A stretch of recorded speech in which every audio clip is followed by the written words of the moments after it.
ఈ రోజు మనం ఉన్న ప్లేస్ కీసరగుట్ట హైదరాబాద్లో ఉన్న ఒక వెరీ ఏన్షియంట్ అలాగే పవర్ఫుల్ క్షేత్రం.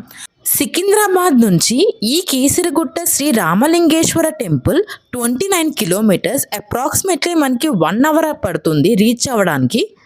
రామాయణ కాలంలో రావణ సంహారం జరిగింది. రావణుడు ఒక బ్రాహ్మణుడు కాబట్టి బ్రాహ్మణ హత్య దోషంగా అంటారు కాబట్టి ఆ దోషం పోవడానికి శ్రీరాముడు శివ పూజ చేయాలని అనుకుంటారు. అప్పుడు శివలింగం కోసం హనుమంతుడిని కాశీ పంపిస్తారు. కానీ హనుమంతుడు రావడానికి లేట్ అవుతుంది. సంధ్యవేళ అవ్వడంతో ఆ సమయంలో డైరెక్ట్గా శివుడిని ప్రార్థించి రాముడు ఇక్కడే శివుడిని పూజించి స్వయంభు శివలింగాన్ని పూజించి ప్రతిష్ఠిస్తారు. ఆ శివలింగం ఉన్న క్షేత్రమే ఈ శ్రీరామలింగేశ్వర స్వామి దేవస్థానం. ఇలా ఉండగా హనుమంతుడు కాశీలో 101 శివలింగాలు చూస్తాడు. కానీ ఏ శివలింగం తీసుకురావాలో అర్థం కాక అన్ని శివలింగాల్ని తీసుకొచ్చేస్తాడు.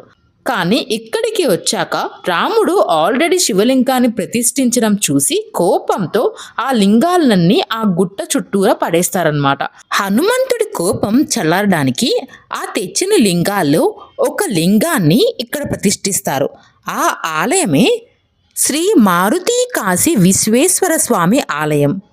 ఈ గుట్ట చుట్టూరు ఉన్న లింగాలన్నీ హనుమంతుడు తెచ్చిన లింగాలే కాబట్టి ఇక్కడ హనుమంతుడిని క్షేత్రపాలికుడుగా అంటారు.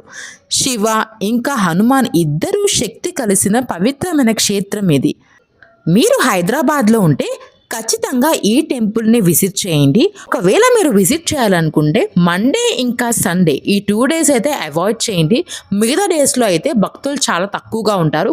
కానీ ఈ 2 daysలో భక్తులు చాలా మంది ఎక్కువ ఉంటారు. మీరు ఆల్రెడీ వెళ్ళుంటే మీ ఎక్స్పీరియన్స్ని కమెంట్ సెక్షన్లో మెన్షన్ చేయండి. అలాగే ఈ వీడియో నచ్చితే లైక్ చేయండి. ఇలాంటి మరికొన్ని వీడియోస్ కోసం మన ఛానల్ని సబ్స్క్రైబ్ చేయడం మర్చిపోవద్దు.